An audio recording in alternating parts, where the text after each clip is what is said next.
My husband cheated with a woman who looked exactly like me, so I followed the plastic surgery payments from our joint account. The woman kissing my husband in the hotel elevator looked so much like me that, for 3 full seconds, I thought I was watching a security recording of myself. She had my dark auburn hair, my narrow chin, my slightly uneven eyebrows.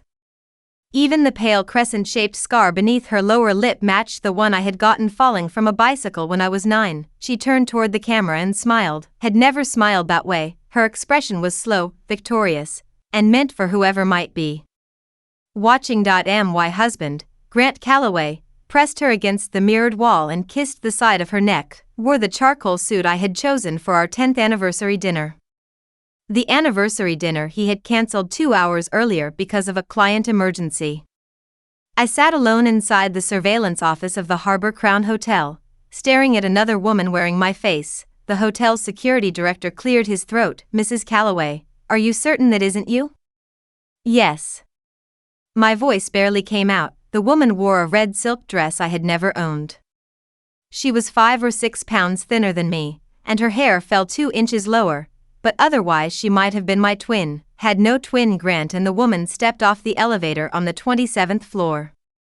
He used a key card for suite 2714. Security director stopped the recording. "You said your jewelry tracker is inside that room?" I nodded. My grandmother's emerald bracelet had vanished from our bedroom safe 3 days earlier.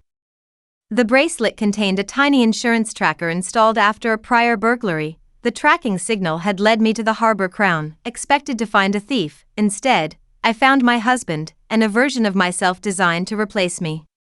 The director handed me a printed incident report. The bottom was the guest name used to reserve the suite, Lillian Hart. Did not know a Lillian Hart, but I knew the payment card. It ended in 0826, the same 4 digits as our joint checking account. When I pulled up the account on my phone, the hotel charge was not the only unfamiliar payment. For 18 months, Grant had sent money to a medical company called Meridian Aesthetic Reconstruction. The total was $186,400. The earliest payment memo contained only 3 words: Phase 1, facial match. I did not go upstairs. Every cell in my body wanted to pound on suite 2714 until Grant opened the door and saw me standing beside his imitation. But anger creates witnesses, evidence creates consequences. Photographed the hotel report and asked the security director to preserve all video connected to Grant, Lillian Hart, and the suite. Then I left through the service entrance. In my car, I opened 18 months of bank statements.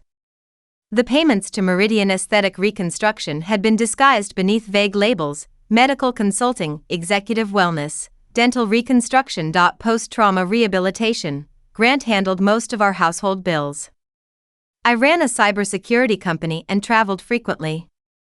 He had repeatedly told me that marriage meant dividing responsibilities. Apparently, his responsibility was financing another woman's transformation into me. The payments began 4 months after my mother died. That timing mattered. Mom had left me controlling interest in Ellison Identity Systems, the company she founded and I later expanded.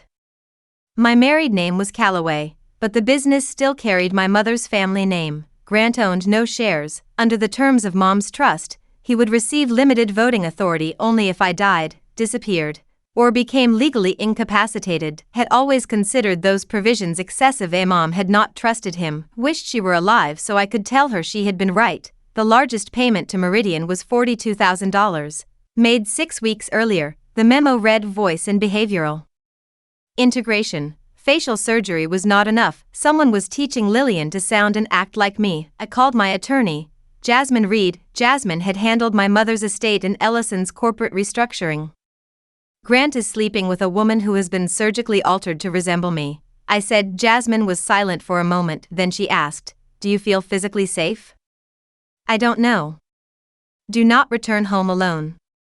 I need documents." "Tell me what you found first." I explained the hotel video, medical payments, and my stolen bracelet. Jasmine's voice hardened. "This may be more than an affair." "I know. Can Grant access your identity credentials?" "He knows my personal information. He does not have my corporate biometric keys." "Are you certain?" I thought of the payment for voice integration. No, go somewhere secure. I'm arranging emergency financial protections.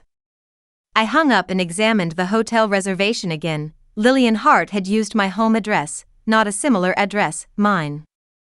Grant was not hiding a mistress, was building a second wife. I drove to my sister-in-law's empty condo rather than going home. Grant's older sister, Paige, lived in Seattle and kept the Chicago unit for business trips. She had given me a key years earlier. I trusted her more than I trusted anyone in Grant's family, but I did not call her yet. Midnight, Grant texted, client dinner ran late.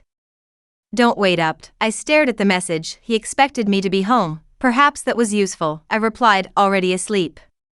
See you tomorrow. Then I turned off location sharing and placed my phone inside a signal-blocking pouch Jasmine had once given me as a joke. The next morning, I logged into our smart home system through a secure company device. Grant returned at 1:43 a.m. He entered through the garage, was alone. At 1:51, he opened my bedroom safe. The camera angle did not show what he removed. At 2:04, he entered my home office. At 2:19, the office camera stopped recording. Someone had disabled it manually. I checked the door logs. Grant used my administrator code, had never given it to him. At 2:31, he called an unknown number. The home system recorded only his side of the conversation because he stood near the kitchen voice assistant. She knows the bracelet moved, he said. A pause. No, she hasn't confronted me. Another pause, then accelerate the final session. My stomach tightened. Grant continued, Lillian is ready. The board event is in 12 days. A woman's voice faintly reached the microphone through his phone. I could not distinguish the words. Grant replied, after the gala, Eleanor Calloway will be medically unavailable. Eleanor was my legal first name, only family and official documents used it. Everyone else called me Nora. Grant said one final thing, once Lillian signs as Nora, the trust releases the voting proxy. The call ended. I replayed the recording twice. The affair was real, but the woman in the hotel was not being transformed merely to satisfy Grant's fantasy. She was intended to become me. Meridian Aesthetic Reconstruction occupied the top 3 floors of a private medical building in Northbrook. Its website described the practice as specializing in complex trauma restoration, post-cancer reconstruction, and facial asymmetry. The lead surgeon was Dr. Adrian Vale. His resume appeared flawless. Harvard Medical School. Plastic surgery residency at Johns Hopkins. International lectures. Disciplinary history. Search deeper. Meridian was owned by a holding company called Vesper Clinical Partners. Vesper had received consulting payments from Grant's investment firm. Grant worked as a corporate acquisitions advisor. He often claimed the work was too technical to explain over dinner. One payment from his firm to Vesper occurred the same week Lillian's hotel reservations began. Asked Jasmine to investigate through legal channels. Meanwhile, I reviewed every photograph of myself available online. Grant had access to thousands, wedding pictures, company interviews, family videos, medical photographs after my bicycle accident. Then I remembered my reconstructive consultation. For years earlier, I had considered having the small scar beneath my lip corrected before an industry television appearance. I visited Meridian for one appointment but changed my mind. Grant insisted on accompanying me. The surgeon had photographed my face from every angle, measured bone structure, recorded my voice, collected a cheek swab as part of a skin response analysis. I had signed forms without reading every page. Dr. Vale already possessed everything needed to recreate me. I called Meridian and asked for my patient records. The receptionist said they had no patient under Nora Calloway. Try Eleanor Calloway. Typing. A pause. Your file is restricted. Restricted by whom? I'll need a supervisor. The line disconnected. 10 minutes later, Grant called. Where are you? At the office.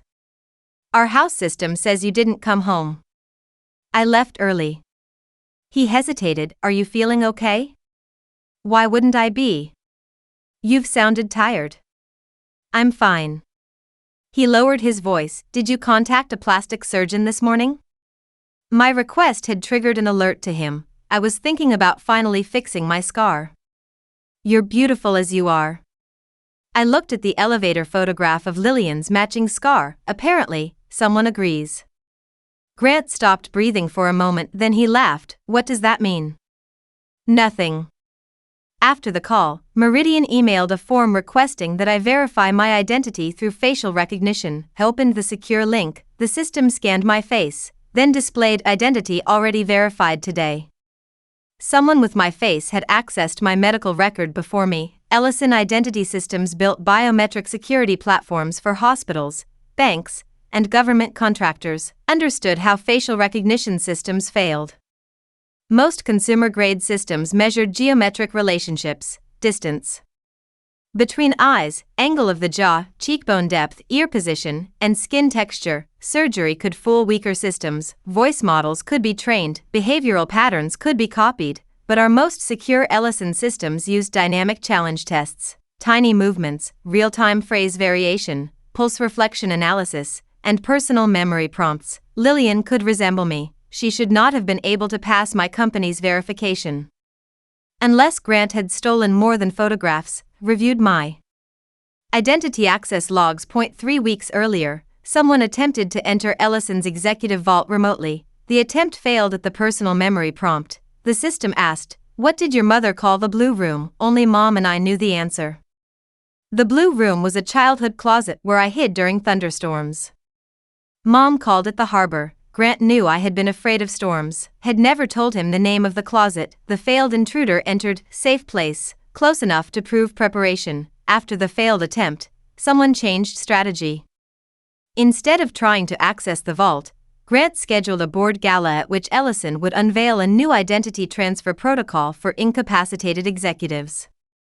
The protocol allowed a court-approved representative to preserve company access if a founder became medically unavailable. Grant had argued publicly that family members needed a simpler process during emergencies, had resisted.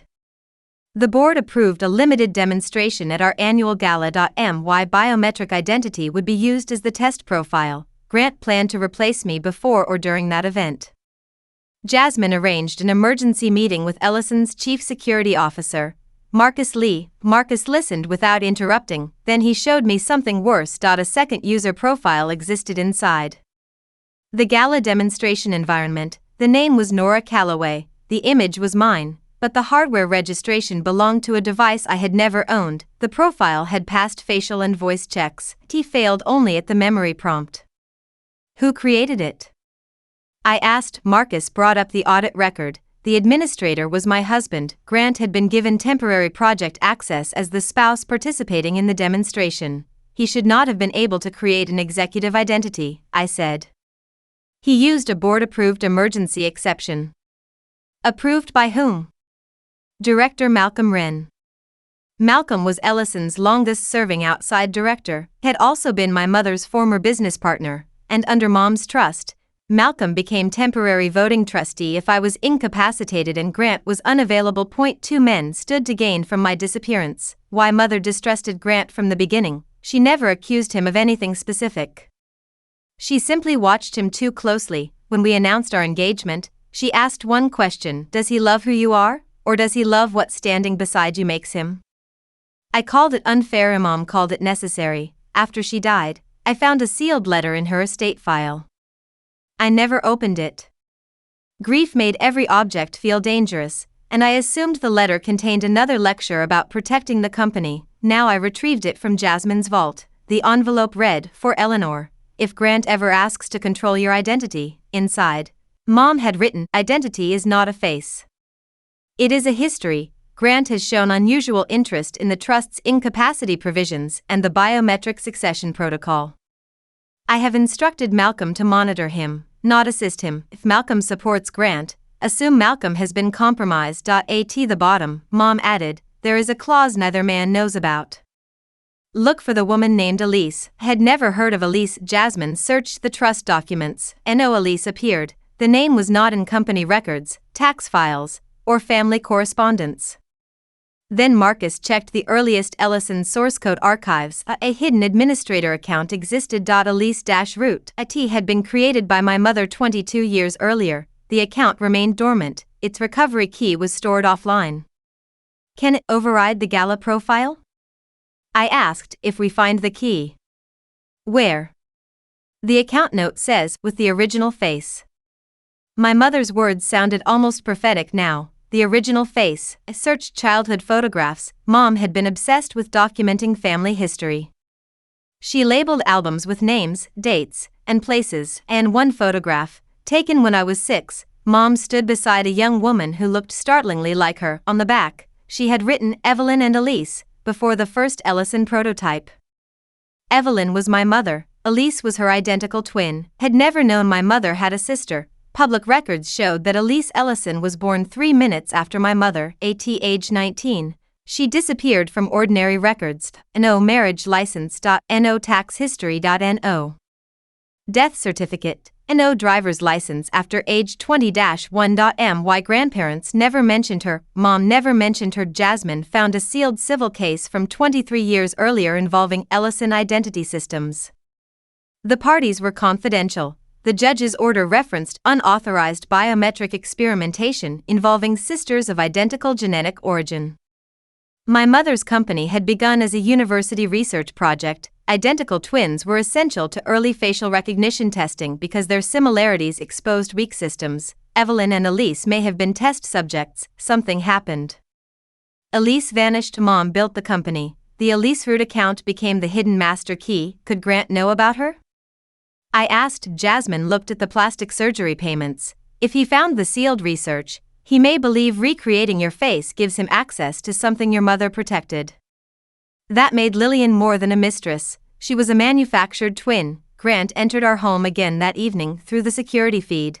I watched him remove a framed photograph from the living room. IT showed Mom and me at Ellison's 10th anniversary celebration, scanned the back with his phone. Then he called Malcolm Wren. I found Evelyn's original marker, Grant said. Malcolm replied loudly enough for the home microphone to capture. Then Dr. Vale can complete the eye pattern. Grant said, Lillian's surgery is finished. The retinal mimic is not. My skin went cold. Facial surgery could alter appearance. Retinal patterns could not be surgically copied in a simple or believable way, but Ellison's early systems had used eye vein maps from high-resolution images. A printed or projected pattern could fool primitive sensors. The gala demonstration used a modern dynamic scanner. Unless Malcolm had ordered the system downgraded, Grant continued. Once she passes, Nora's profile becomes the duplicate. Malcolm answered, and duplicates are quarantined. The plan was elegant. Lillian would authenticate first. When I appeared, the system would detect 2 identical identities. My profile would be frozen. Grant would present me as an imposter suffering a psychological breakdown. My own technology would erase me. Arranged to meet Lillian, not as myself. Jasmine created a legitimate consulting inquiry through a private investigator named Celia Ward, who posed as a representative for a celebrity seeking reconstructive work. Meridian invited Ms. Ward to a private patient event. I attended as her business partner, wearing a blonde wig, glasses, and contouring makeup that changed the shape of my face. Lillian stood beside Dr. Adrian Vale. Seeing her in person was worse than the hotel video. She had my posture and habit of tilting my head when listening. My mother's pearl earrings, the small scar beneath her lip, even her fingernails were shaped the way I kept mine, but up close, differences remained. Her eyes were gray. Mine were green. Her left ear sat slightly higher. Her smile reached one side of her mouth first, and when she laughed, she touched the base of her throat. I never did that. Dr. Vale introduced her as Lily Hart, a former trauma patient and advocate. Lillian, perhaps not her real name. During the presentation, Dr. Vale described identity restoration surgery for people disfigured by accidents. Sometimes, he said, a patient is not asking to become someone else. She is asking to recover the person she was meant to be. Lillian looked directly at me. For one terrifying second, I thought she recognized me. Then she approached during the reception. You look familiar, she said. So do you. She smiled. People tell me that often. Who did you look like before? Her expression tightened. Someone less fortunate. Grant had chosen a woman who wanted to escape her original face. That desire made her easy to shape. He noticed a medical bracelet beneath her sleeve.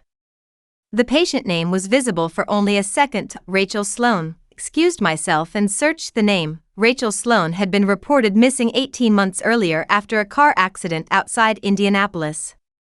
The article included an older photograph. She did not resemble me at all, but I recognized her. Rachel had worked at Ellison Identity Systems. She was a junior biometric engineer, and she disappeared 1 week after accessing my mother's sealed twin study archive. Chapter 9 Rachel's accident. Rachel Sloan's car had left an icy road and struck a tree. Emergency workers found blood and personal belongings but no body. Police believed she walked away disoriented or was picked up by an unknown driver. Her family offered a reward. Grant's first payment to Meridian occurred 3 days after the accident. Rachel had not vanished randomly, someone selected her. She possessed technical knowledge of Ellison's biometric systems. She had access to the twin archive. She could help Grant build a duplicate identity from the inside. Contacted Rachel's older brother, Owen, through Jasmine. He agreed to meet after we proved we were not tabloid reporters. Owen brought photographs, emails, and Rachel's old laptop. She called me the night before the crash, he said. She said someone at work offered her money to copy a research file. Who? She wouldn't say. Did she accept? She said she had already made a mistake. What mistake? She opened the file. Rachel found records showing that identical twins could be assigned overlapping identity profiles inside Ellison's oldest system. The flaw had supposedly been fixed, but she discovered the hidden EliseRoot account still recognized twin-linked inheritance. She said it could transfer founder authority. Owen said, did she mention Grant? She mentioned a married man. My stomach tightened. What did she say? That he made her feel important. The affair may have begun before the surgery. Grant did not create Lillian and then fall for her, seduced Rachel, learned what she knew, and paid to turn her into me. Owen opened one final email. Rachel wrote, if I look like her, he says no one can send me back to being invisible. That sentence contained her motivation. Rachel wanted importance. Grant offered her my face, my position, and eventually my life. But the email continued. I don't think he plans to keep either of us after the gala. Rachel had begun to fear him. She may still become a witness. She might decide replacing me was safer than helping me. Needed to know which woman remained beneath the surgery. Chapter 10 The first surgical record. Jasmine obtained a court order preserving Meridian's billing and consent records. Did not yet have access to the medical details, but the payment structure revealed 4 phases. Phase 1. Skeletal and soft tissue modification. Phase 2. Dermatological matching and scar replication. Phase 3. Voice training, gait analysis, and behavioral coaching. Phase 4. Biometric integration. Grant paid every bill from our joint account or his consulting firm. Dr. Vale also received 150,000 shares in a new company called MirrorGate Solutions. MirrorGate had been incorporated by Malcolm Wren. Its stated purpose was executive identity continuity. The company planned to license Ellison technology after the gala. Grant would become chief operating officer, Malcolm would become chairman, Lillian was listed as founder subject consultant. I was not listed. And why company's technology would be transferred into a business built around replacing me. Then Jasmine found the most alarming payment. A private fertility clinic had received $38,000 from MirrorGate. The patient identifier matched Rachel's Meridian file. Is she pregnant? I asked. We don't know. The clinic payment occurred 6 months earlier. The memo read genetic continuity protocol. Grant and I had no children. Mom's trust transferred my shares to a charitable foundation if I died without descendants. I had a biological child. The shares would remain within a family trust. A pregnancy connected to my identity could change inheritance. But Rachel could not produce my biological child unless someone used my genetic material. 4 years earlier, Meridian had collected my cheek swab. That was not enough to create an embryo. However, Grant and I had undergone fertility treatment 2 years before Mom died, created 3 embryos. After 2 unsuccessful transfers, I asked for the remaining embryo to stay frozen while I decided whether I could endure another attempt. The embryo remained at Haven Reproductive Center. It should have. I called the clinic. The patient coordinator checked my account. Then she said, Mrs. Calloway, your remaining embryo was transferred 9 months ago. I could not breathe. To whom? The gestational patient listed on your authorization. I authorized nothing. The coordinator hesitated. The patient was Eleanor Calloway. Someone wearing my face had used my embryo. Chapter 11. The pregnancy beneath my face. Haven Reproductive Center placed an immediate legal hold on the records. The transfer occurred 38 weeks earlier. The pregnancy succeeded. The baby was due any day. Rachel did not appear pregnant at Meridian's event. She was slender enough that a full-term pregnancy would be impossible to hide. Either the transfer failed, the child had already been delivered, or another woman carried the embryo. The clinic's initial file identified Eleanor Calloway as both intended parent and gestational patient. Security images were missing because of a storage failure. The consent carried my electronic signature. Grant's signature appeared beside it. The physician was Dr. Adrian Vale's wife, Dr. Simone Vale, a reproductive endocrinologist. The surgeons and fertility clinic were connected through marriage. Checked our insurance records. The transfer had been paid privately by Mirrorgate. No insurer was involved. The clinic had accepted a woman resembling me, a copied signature, and a modified identity document. Rachel's face was not only meant to access my company. IT was used to steal my embryo. Grant came to Paige's condo that night. He had discovered I was not at home. I watched him through the door camera. Nora, I know you're inside. I did not answer. We need to talk before lawyers make this worse. Still nothing. He lowered his voice. Rachel is dangerous. Hearing her real name confirmed he knew I had found her. She lied to both of us, he said. I spoke through the intercom. She didn't pay for her own face. Grant looked toward the camera. I can explain. Where is my embryo? His expression changed. Nora, where is the child? He closed his eyes. The baby is safe. The words struck harder than any denial. There was a baby, my baby, born or about to be born, hidden by my husband and a woman constructed to look like me, who carried it. I cannot discuss medical information through a door. You stole my embryo. It was ours. No. Consent was required from both of us. You said you could never go through another pregnancy. So you gave my child to your mistress? He looked almost offended. Rachel did not carry the baby. Then who did? Grant stepped closer. Open the door, and I'll take you to her.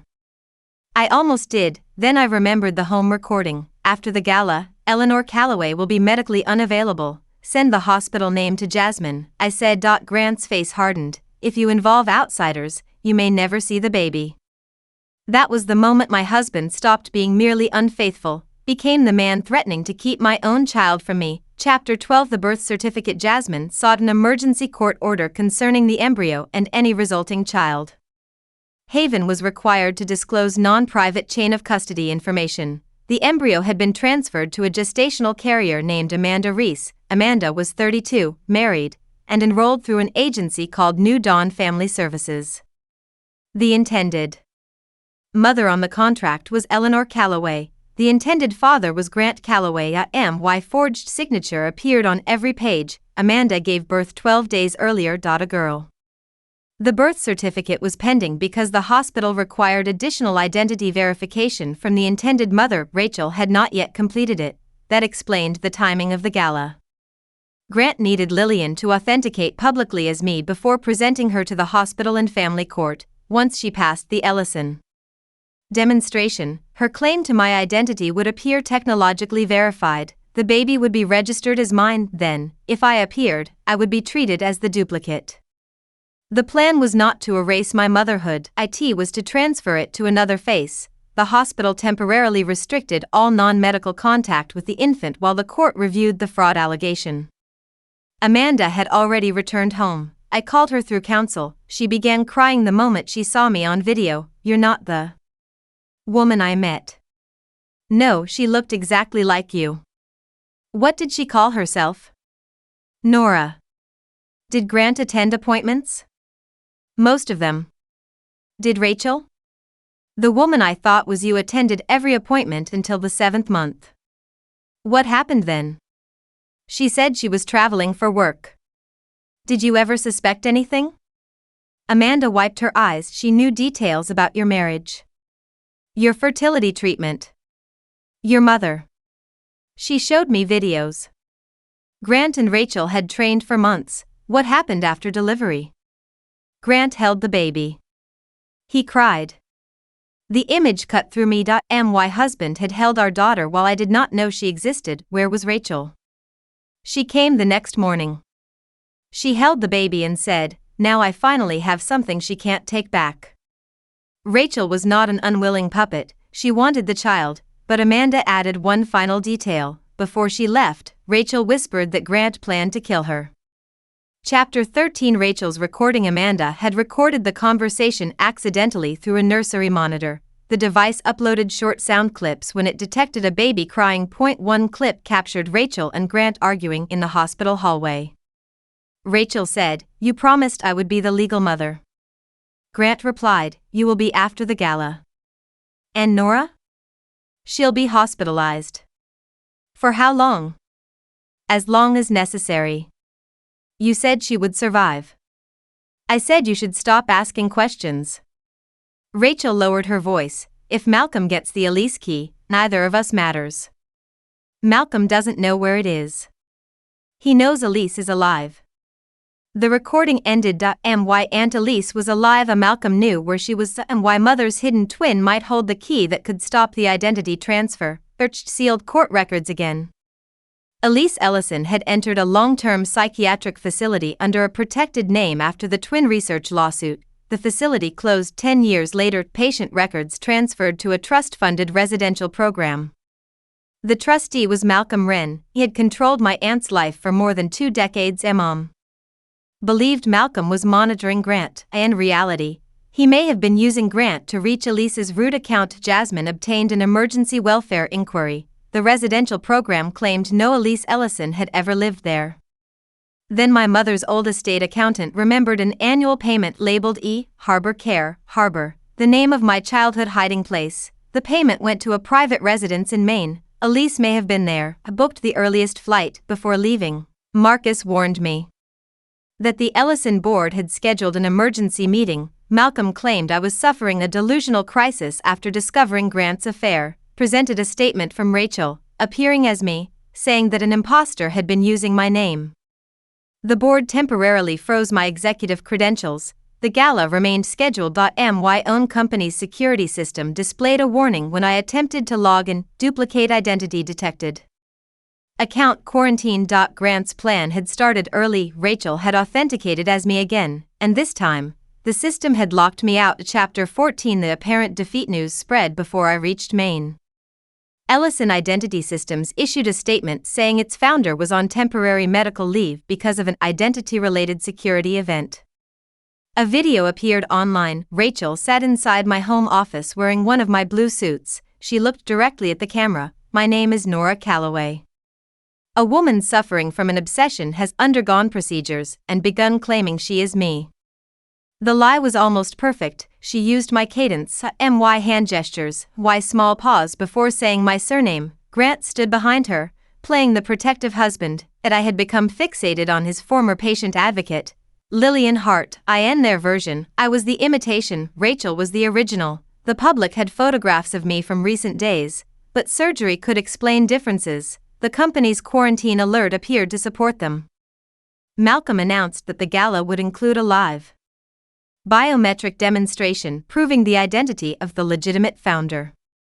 My bank froze 2 personal accounts. The family trust suspended my voting shares pending verification. The hospital caring for my daughter refused to let me visit until the court determined which woman was legally Eleanor Calloway. For 24 hours, I lost my company, my money, my name, and access to my child. At the Maine airport, a police officer questioned me because Grant reported my passport stolen, presented legal documents and was released, but the humiliation was complete. A woman in a coffee shop recognized me from the news. She photographed me and whispered, "That's the fake one." I locked myself inside an airport bathroom and cried, not elegantly, not silently. I pressed my fist against my mouth and sobbed until my chest hurt. Thought of Rachel holding my daughter, Grant sleeping beside my replacement. The board believing a machine over the woman who built it. Then I washed my face. Rachel had my features, Grant had my private history, Malcolm had my corporate systems. But none of them knew what my mother had meant by the original face. Drove north toward E. Harbor Care. The address led to a weathered house overlooking the ocean. An elderly woman opened the door. She looked exactly like my mother would have looked if Mom had lived another 15 years, Elise. I whispered. She stared at my face. Then she said, Evelyn told me Grant would eventually build another one. Chapter 15. My mother's twin Elise Ellison was 71. She was not mentally incompetent, she was not dangerous, she was a woman who had spent most of her adult life hidden because Malcolm Wren convinced courts, doctors, and her own family that she could not be trusted, and why Mother tried to free her years earlier. Malcolm threatened to expose a fatal flaw in Ellison's identity systems and destroy the company. Elise chose secrecy to protect Mom. Why didn't she tell me? I asked. You were a child when it began. Then you became the company's future. What was the experiment? Elise led me into a study filled with paper records and obsolete biometric equipment. She and Mom developed the original twin resistance protocol. Most facial systems failed when identical siblings enrolled. Rather than treating twins as a problem, they created a deeper identity model based on lived history, microhabits, and consent-linked memory. Malcolm wanted to commercialize a different feature, transferability. If one twin died or became incapacitated, the other could inherit access. That sounds useful, I said, until someone creates a substitute twin. My mother realized the system could be exploited through surgery, behavioral training, or coerced relatives. She buried the transfer code inside Elise root. Malcolm institutionalized Elise after accusing her of instability. Mom retained control of the company but allowed Malcolm to remain because he knew enough to ruin it. Grant found the research, Elise said. How? Malcolm gave it to him. Why use Rachel? She opened the archive. Grant seduced her. Malcolm recognized the opportunity. Does Rachel understand the whole plan? No. She thinks becoming you gives her your life. What does Malcolm want? Control of the root certificate. It can transfer ownership keys to Mirrorgate. Can we stop him? Elise looked at me. Yes. How? The Gala system will ask for the original face recovery. What is it? Not a face. She smiled sadly, a consent challenge created from something no imitation can rehearse. My mother had recorded one personal question for me before she died. The answer was not stored anywhere. Elise knew the question but not my answer. What will it ask? What did Evelyn apologize for in the blue room? I froze. When I was 11, I hid inside the blue closet during a storm. Mom found me and said something I never forgot. She apologized for teaching me that brave girls do not get frightened. She said courage was not the absence of fear. It was telling the truth while afraid. Grant knew about the closet, did not know that conversation. Rachel did not know. Will the system accept my answer? If Malcolm has not deleted the original recovery path. And if he has? Elise opened a metal case. Inside was a thin silver ring. The recovery path is inside this.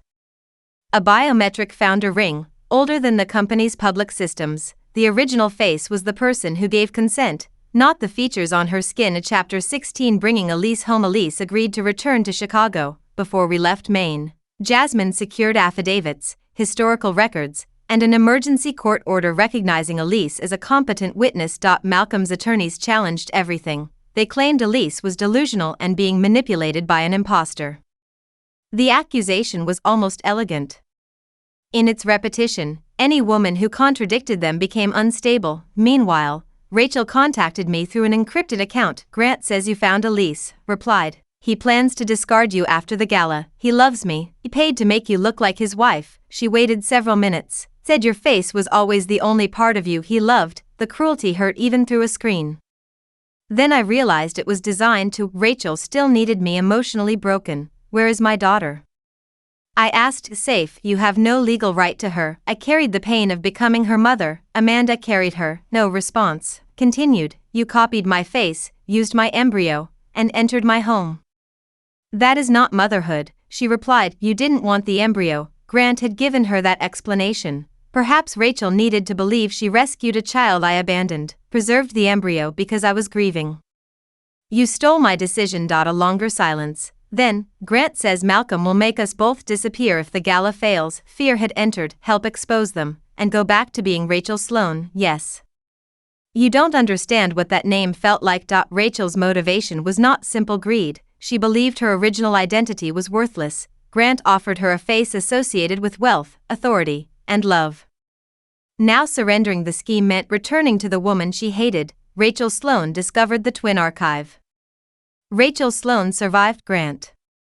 Rachel Sloan can testify, she did not answer, but before disconnecting, she sent one file. A photograph of my daughter sleeping in a hospital bassinet. The identification card. The mother's name was listed as Lillian Hart, not Nora Calloway. Grant had promised Rachel my identity, then used another name on the legal filing. He never intended to let her become me permanently. Chapter 17. Grant's third woman, Lillian Hart, was not merely Rachel's alias. The name belonged to a real woman. Jasmine found a birth record and recent tax filings. Lillian Hart was 41, lived in Baltimore, and worked as a speech therapist. Her photograph did not resemble me or Rachel. She had consulted for Meridian Aesthetic Reconstruction during Phase 3, trained Rachel's voice. She also had a personal connection to Grant. Hotel records showed Grant visiting Baltimore repeatedly over 3 years, before Rachel's accident. Before the surgical plan began, Grant had a second mistress, perhaps his first, Lillian Hart. Created the voice model used to transform Rachel. She helped Grant build my replacement while maintaining a separate relationship with him. I called her. She denied knowing Grant. Then I described the payments and Rachel. Her tone changed. What has he done? You tell me. Lillian agreed to meet with federal investigators after learning her name appeared on the infant filing. Grant had used her identity without permission. She admitted the affair began 4 years earlier. He said he and Nora were separated emotionally. Lillian said, we were not. I know that now. Did you know about Rachel? Not at first. Grant hired me to coach a trauma patient who wanted to rebuild her speech after surgery. When did you realize she was becoming me? During the 3rd month. And you continued. He threatened to release private recordings of us. Another woman controlled through shame, but Lillian also accepted more than $60,000. She helped. Why did Grant use your name for my daughter? I asked. He once told me that if he ever had a child, he would name her Lily. After you? I thought so. Grant lied to every woman differently. To me, he said children were unnecessary. To Rachel, he promised my life. To Lillian, he promised a symbolic future. He built devotion by giving each woman a private version of herself as the chosen one. Lillian preserved voice training sessions. One recording captured Grant speaking to Malcolm. Rachel will fail the memory challenge, Malcolm said. Grant replied, then we use the medical event. What event? Rachel authenticates publicly. Nora arrives and is restrained as the intruder. The stress response supports the incapacity finding. And afterward? Rachel transfers the keys. Then what? A pause. Grant said. Dr. Vale reverses enough of the work that no one recognizes her. Rachel believed she would live as me. Grant planned to erase her face again. Chapter 18. The trap for the Galath Ellison Gala would be held inside the company's new Identity Futures Center. 200 investors, government clients, board members, journalists, and employees would attend. Rachel would appear as me. Grant would stand beside her. Malcolm would oversee the biometric demonstration. My arrival was expected. They wanted security to remove me publicly, so I decided to give them what they expected. Jasmine filed notice that I intended to attend and challenge the identity verification. Malcolm increased security. News networks promoted the event as the first live resolution of a high-profile identity dispute through biometric technology. My company had become a courtroom. The machine would be treated as judge, but Elise and I understood the hidden protocol. Marcus prepared a clean copy of the Gala software from before Malcolm's modifications, discovered that Malcolm downgraded the retinal scanner and removed several memory prompts. However, Elise root remained embedded at the firmware level. IT could be activated through the silver ring. Once active, it would freeze every founder-level transfer and reveal the full audit history. That history could show when Rachel's profile was created, who approved it, and which medical devices supplied the face model. Still needed Rachel physically present. Without her, Malcolm could cancel. I messaged her. Grant used Lillian Hart's name on the baby's documents. She replied immediately, it's my legal protection. Lillian Hart is real.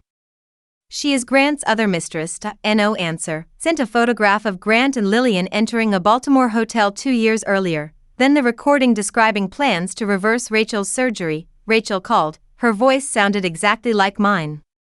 Is that recording real? Yes. He said the reversal was for small refinements.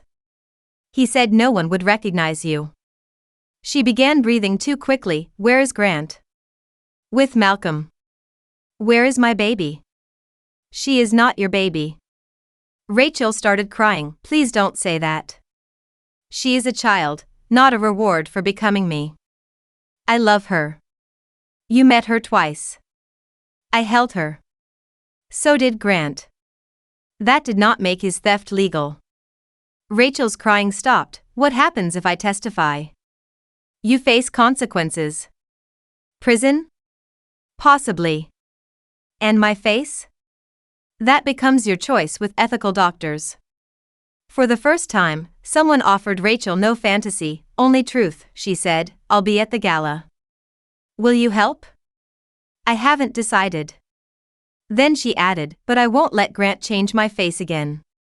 Chapter 19. The Galath Identity Futures Center glowed with white glass and silver light. A giant screen displayed my company's logo. Beneath it, one person.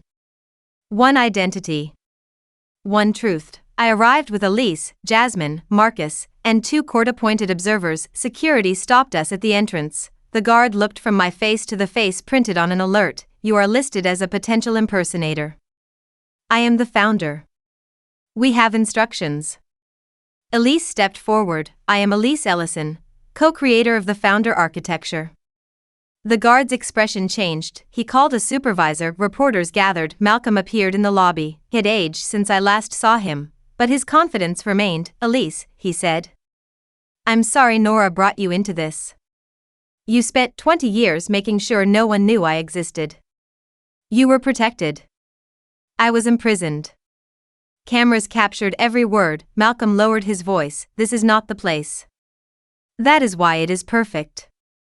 The court observers required security to admit us. Inside the auditorium, Rachel stood on stage beside Grant. She wore a white suit identical to one in my closet. Her hair matched mine exactly. From a distance, even I felt confused. The audience looked between us. Grant took Rachel's hand. His expression carried practiced sadness. Nora, he said to me, please do not make this harder. I laughed once. You should specify which Nora you mean. Rachel flinched. Malcolm began the demonstration. Introduced Rachel as Eleanor Calloway. She placed her hand on the scanner. Facial verification passed. Voice verification passed. Retinal approximation passed. Behavioral motion passed. The screen displayed identity confidence, 97.4%. Applause began uncertainly. Grant smiled. Then I stepped onto the platform. The system scanned me. Facial verification passed. Voice verification passed. Retinal verification passed at 100%. The screen flashed. Red dot. Duplicate founder identity detected. Quarantine initiated. Security moved toward me. Malcolm raised one hand. This confirms the system conflict created by the impersonator. I removed the silver ring from my pocket. No, I said. It confirms you deleted the question that mattered. I placed the ring against the founder console. The lights went out. Then my mother's voice filled the auditorium. Eleanor, if someone has copied your face, tell me what I apologized for in the blue room. The room became silent. Rachel stared at me. Grant whispered something to her. She shook her head. The answer did not exist in a file. Faced the scanner. You apologized for teaching me that brave girls never get scared. My voice broke. You told me courage was telling the truth while afraid. The system responded. Original consent holder verified. Chapter 20. The audit opens. The giant screen changed. Every hidden founder audit appeared. Rachel's duplicate identity profile, created by Grant Calloway, approved by Malcolm Wren. Medical model supplied by Meridian Aesthetic Reconstruction. Voice model supplied through Lillian Hart. Behavioral data imported from home surveillance. The audience gasped as the payment records appeared. $186. $400 from our joint account. Mirrorgate share grants. Haven. Fertility payments. The stolen embryo authorization. the system displayed two photographs side by side. My original meridian consultation image. Rachel's surgical planning image, measurement by measurement. Dr. Vale's process showed how he copied my features. Grant stepped away from Rachel. This data was obtained illegally. No, Marcus said from the control station. It was stored in your audit history. Malcolm attempted to shut down the presentation. Elise Root denied him. Elise took the microphone. Malcolm Wren buried this protocol after trying to commercialize identity transfer through identical twins. He later used a surgically altered employee to manufacture a founder duplicate. The sealed twin case records appeared under court authorization. Malcolm's role in confining Elise became public. Shouted that the records were confidential. Elise answered, "So was my life." Grant moved toward the exit. The federal agents entered the auditorium. They had warrants connected to identity fraud, embryo theft, unlawful surveillance, medical record misuse, and conspiracy. Rachel remained on stage, every camera focused on her. Grant turned back. "Tell them Nora forced you." Rachel stared at him. "You said you loved me." "I did." "You planned to change my face again." That was Malcolm. The recording from Lillian's archive played. Grant's voice said, "Dr. Vale reverses enough of the work that no one recognizes her." Rachel's expression collapsed. "You used me." Grant replied, "You wanted this." "I wanted you." "No," I said quietly. "You wanted what he told you my life felt like." Rachel looked at me, then she reached beneath her collar and removed a small microphone. I recorded Grant before the gala. She handed it to Jasmine. The alliance broke not because Rachel became innocent, because she finally understood Grant's promises were built to expire. Chapter 21 Rachel's final recording. The recording began inside my home the previous night. Grant said, "Once the system authenticates you, Nora becomes the criminal." Rachel asked, "And the baby?" "You sign the hospital documents." "As Nora?" "For now." "When do I legally become Rachel again?" A pause. Grant answered, "Why would you want to?" "Because I can't stay inside her face forever." "You said this was what you wanted." "I wanted a life." "I gave you one." "You gave me hers." Grant's voice hardened. "After the trust transfers, Dr. Vale will make adjustments." "What adjustments?" "Enough to separate your identities." "How much?" "That depends." "Will I still look like Nora?" "No." Rachel began crying. "And you?" "I'll be busy protecting the company." "You promised we would leave together." "I promised what was necessary." Then Rachel asked, "Did you ever love me?" Grant replied, "I loved how easily you believed you could become her." The recording ended. Rachel stood under the stage lights with tears running down the face copied from mine. The audience did not applaud. Public humiliation was not justice. Evidence was. Agents escorted Grant away. Malcolm was removed separately. Dr. Vale and his wife were taken into custody later that day after investigators searched Meridian and Haven. The board immediately suspended the Mirrorgate transaction, and executive authority was restored provisionally. The hospital recognized the embryo fraud order and amended the infant case to prevent any false parentage filing. Rachel was arrested too. She had participated knowingly in identity fraud, unlawful access, and the embryo scheme. Her cooperation mattered. It did not erase what she had done. Before agents led her away, she looked at me. "What is her name?" "My daughter?" Rachel nodded. Had not chosen one. Grant had called her Lily. Rachel had called her Hope during private messages. The hospital used baby girl Calloway. I thought of my mother and her hidden twin, Evelyn Elise. I said. Rachel closed her eyes. "That's beautiful. She will know who she is." Rachel began crying again. This time, I did not look away. Chapter 22 Meeting my daughter. The court granted me temporary parental recognition after genetic testing and review of the embryo records. Grant remained the genetic father.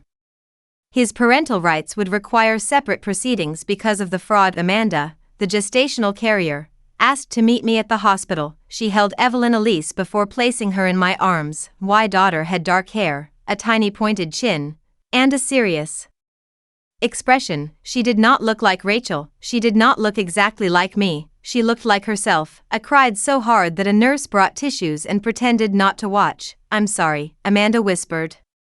I believed she was you. You were deceived. I should have noticed. Rachel had my face, my history, and my husband beside her. The people paid to verify identity failed before you did. Amanda touched the baby's foot. She was loved during the pregnancy. That mattered, even in a story built from theft. My daughter had heard music, felt warmth, and been wanted by the woman carrying her. I would not turn Amanda into another villain because Grant used her trust. Grant requested a supervised visit. I opposed it until the court completed a safety review. He sent a letter. I know what I did was wrong, but Evelyn is still my daughter. I did not answer personally. Through Jasmine, I replied that biology did not excuse the use of a child as an instrument of fraud. The court agreed. Grant's contact remained suspended pending criminal and family proceedings. For the first few weeks, I barely slept. I fed Evelyn at 2 in the morning while staring at her face and wondering what motherhood would have felt like if I had known she was coming. Mourned the pregnancy I never witnessed, the first kick, the ultrasound appointments, the birth. Grief existed beside gratitude. I had my daughter, but someone else had stolen the road that led to her. Healing meant accepting that love could begin after loss without pretending the loss never happened. Chapter 23. The company chooses. Ellison's board convened for a formal vote. Malcolm's seat was vacant. 2 Directors argued that the scandal proved founder-centered control was dangerous. 1 Suggested selling the company. Another recommended appointing an outside chief executive. I listened, then I presented a restructuring plan. Spouse would receive emergency access. No single director could create duplicate identity profiles. Medical and biometric vendors would undergo independent consent audits. Founder succession would require human review, judicial confirmation, and a multi-person ethics panel. Elise route would become part of a transparent emergency architecture rather than a secret controlled by one family. Elise would serve as an independent advisor and public co-creator of the company's early technology. Her name would be restored. The board approved the plan 6-1, remained chief executive, not because I defeated Grant dramatically, because I accepted limits on my own authority too. Systems fail when trust becomes concentrated in a single person, and why Mother understood that. But secrecy weakened her solution. I would not repeat the mistake. Ellison Identity Systems publicly acknowledged Elise's role. The company funded support for people harmed by biometric impersonation and non-consensual medical identity use, also ended the gala demonstration program. A founder's identity was not entertainment. The market reacted badly for several weeks, contracts paused, commentators questioned whether any biometric system could be trusted, answered honestly, no technology should be trusted without accountable people around it. Slowly, clients returned, not because we promised perfection, because we documented failure. Chapter 24. Grant without my name. Grant pleaded not guilty at first. He claimed Rachel manipulated him with stolen company information. He claimed Malcolm designed the corporate takeover. He claimed Dr. Vale handled the surgery independently. Then investigators found the early messages. Grant had contacted Rachel after she opened the twin archive. He invited her to dinner. He promised protection, suggested the first facial consultation, selected photographs for the surgical model. He requested replication of my scar. He supplied recordings from our bedroom for behavioral training. Every detail tied back to him. Eventually, he accepted a plea agreement covering conspiracy, identity fraud, wire fraud, theft of genetic material, and unlawful surveillance. Additional charges remained against Malcolm and the Valles. Grant lost his professional licenses and ownership interests connected to Mirrorgate. He also lost any claim to Ellison shares. At sentencing, he asked to address me. I loved Nora, he said. The courtroom was silent. I know that sounds impossible after what I did. It did. I became obsessed with the idea that she would always own the important parts of our life. Her company. Her name. Her mother's trust. Even our future child depended on her decision. He looked toward me. I wanted something she could not take away. You took my face, I said. My embryo. My identity. What exactly did you believe was yours? His eyes filled. I thought Rachel would give me a second chance. A second chance at what? At being the center of someone's life. There it was. Grant did not want partnership, he wanted orbit. My independence had felt like rejection. Rachel's willingness to become me felt like devotion. You could have left, I said. You could have built your own company. You could have asked for a divorce. I didn't want to lose you. So you tried to replace me. He lowered his head. I'm sorry. I believe you regret losing. He cried. I felt sadness, but no pull toward him. The man I loved had always needed admiration, simply never understood how dangerous that need became when admiration was no longer enough. Chapter 25. Rachel's real face. Rachel entered a cooperation agreement.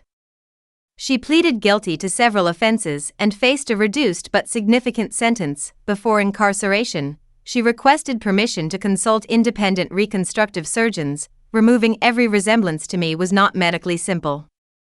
Some changes were permanent, reversal carried risks. She asked whether I would object to her keeping features that could not safely be changed. Said no, her body was not my property. That was the principle Grant never understood. I requested only that she stop using my name, records, voice model, and personal history. Rachel chose to begin with her voice. A speech therapist helped her recover patterns closer to her original speech. The first time I heard it, the difference was startling. Her voice was softer, faster.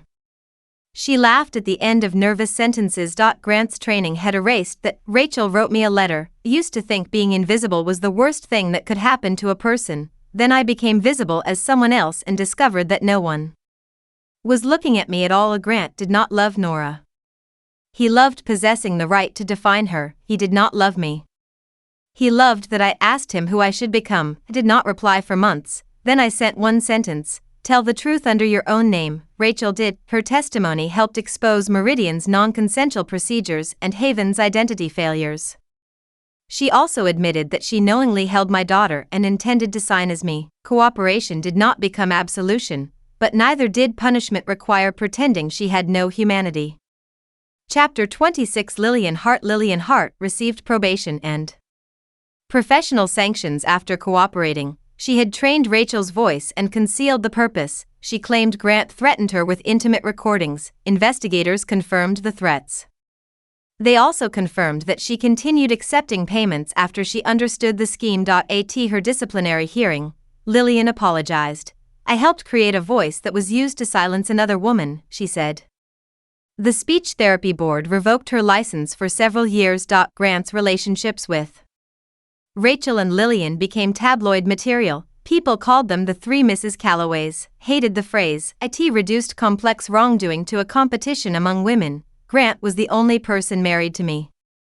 Rachel was a manipulated accomplice who also made harmful choices. Lillian was a coerced participant who continued for money. None of us were interchangeable. That was the lie beneath the entire scheme. Women were treated as roles: wife, mistress, mother, imitation, witness. Grant believed one could replace another if the face and voice were close enough, but identity lived in choices. Lillian eventually sent me the original voice training notebook. Every page contained observations about me, where I paused, how I pronounced certain words, what happened to my breathing when I lied. One note read, subject's anger is quiet.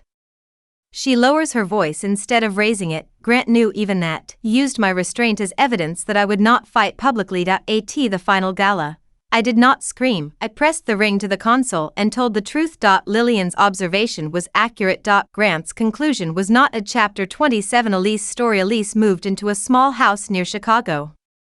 She refused my offer of a larger one.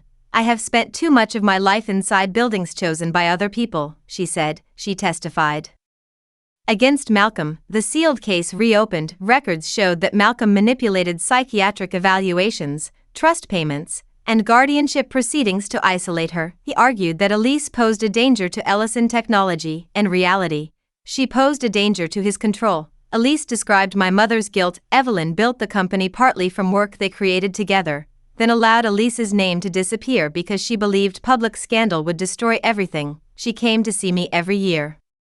Elise said, why didn't she bring you home? Fear. Of Malcolm? Of losing the company. Of losing you. of admitting what she permitted. I struggled with that truth. Mom had protected Ellison, she had also left her sister hidden. Love and cowardice can exist inside the same person. Before she died, Mom created Elise Root as restitution. The Root account gave Elise power no board could remove, but secret power was not the same as freedom. What will you do with it? I asked. Destroy the transfer function. It could help families. It could also create another Rachel.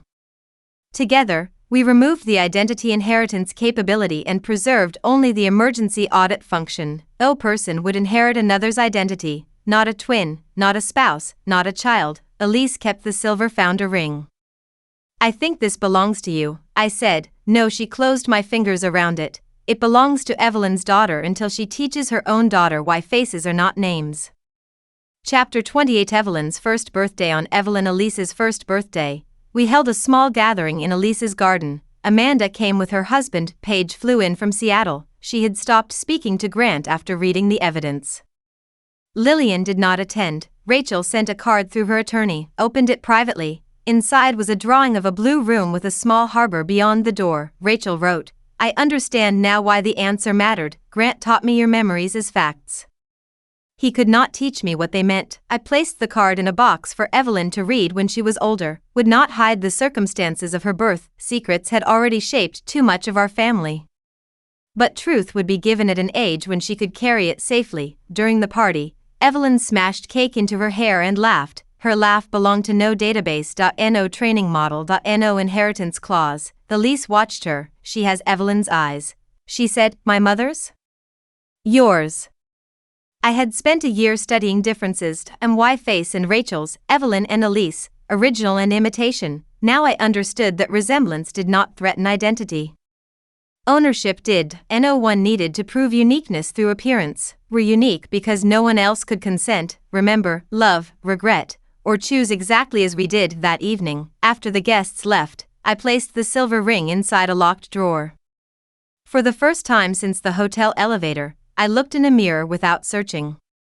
For someone else. Chapter 29. The unpaid surgery. 18 months after Grant's sentencing, Jasmine contacted me. Meridian's bankruptcy trustee found another patient file. Connected to Rachel? Connected to your joint account. Grant had made one final payment to Dr. Vale 2 weeks before the gala. The transaction was not included in Rachel's treatment total because it used a separate patient code. The amount was $75000. Memo. Second facial match, maternal line. My stomach tightened. Whose face? We don't know. The medical images had been deleted. The patient name was listed as Elise Ellison. Elise had never visited Meridian. Someone used my aunt's identity. The treatment timeline began before we found her in Maine. Grant and Malcolm may have planned another replacement, not for me. For Elise, the patient's age was 34 or too young to impersonate my aunt as she appeared now. But old enough to impersonate Elise in archived records or access the Elise Root account through a reconstructed younger profile. The payment source traced to a trust account my mother created before her death, not Grant, not Malcolm. My mother Jasmine and I examined the transfer authorization. Evelyn Ellison's signature appeared genuine, dated 3 years before she died. Mom had funded a second facial match long before Grant transformed Rachel. Perhaps the note referred to legitimate reconstruction. Perhaps Grant discovered and copied an older project. Elise stared at the document. She never told me. Could Mom have been protecting someone? Elise's face became pale. There was another girl. What girl? Evelyn had a daughter before you. I felt the room tilt. That's impossible. She was 17. The baby was placed for adoption. Only our parents and I knew. My sister? Half-sister. What happened to her? I don't know. Evelyn tried to find her years later. The second facial match patient may not have been chosen randomly. She may have shared my mother's features naturally. Grant did not create the first woman who looked like me. My family did. Chapter 30. The woman at the elevator. Jasmine searched sealed adoption records through a court petition. My mother's first daughter was born 38 years earlier. The adoption name remained protected. The agency later dissolved. A former caseworker remembered that the child was adopted by a surgeon and his Wife, the surgeon's name was Adrian Vale. Doctor Vale's father, the plastic surgeon who transformed Rachel, may have been raised beside my biological half-sister. Meridian's second patient file belonged to a woman named Claire Vale. Adrian's younger sister. Her public records ended 6 years earlier after she supposedly moved overseas. No death certificate, no current address, no medical license. Despite completing part of a residency, Claire would now be 38. The same age as my mother's first daughter. Obtained an old photograph. Claire Vale looked like my mother. She also looked like me, not surgically, naturally. The $75,000 payment was not for creating resemblance from nothing. T was for refining resemblance already present. Why mother may have funded treatment to help Claire confirm or reclaim a hidden identity. Grant later discovered the records and used the same surgeon to build Rachel. Elise whispered, "The original face may not have met you." Before we could investigate further, Ellison's security team flagged a dormant administrator login. Elise route had been accessed from a device outside the United States.